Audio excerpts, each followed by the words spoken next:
అసెంబ్లీలో మకుటం లేని మహారాజు స్పీకర్. ఆయన మాట వేదం. ఆయన సిట్ అంటే సిట్టాలి, స్టాండ్ అంటే స్టాండాలి. ఏ సభ్యుడైనా, ఆఖరికి ముఖ్యమంత్రి కూడా.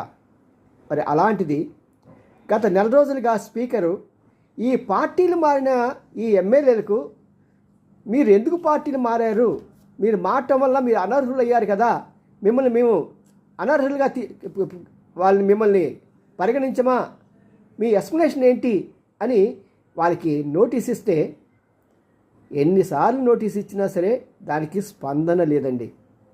ఇదేదో ప్రతిపక్ష వాళ్ళు కాదు, అధికార పక్షం వైసీపీ వాళ్ళు కూడా మేము రాము అంటే దీని అర్థం ఏంటండి?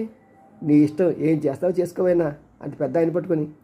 దీనితోటిగా కాంగ్రెస్ వైసీపీ తెలుగుదేశం వాళ్ళు కూడా మేము రాము. ఇదా ప్రజాస్వామ్యం? నవ్విపోతుంది కదా ప్రజలు.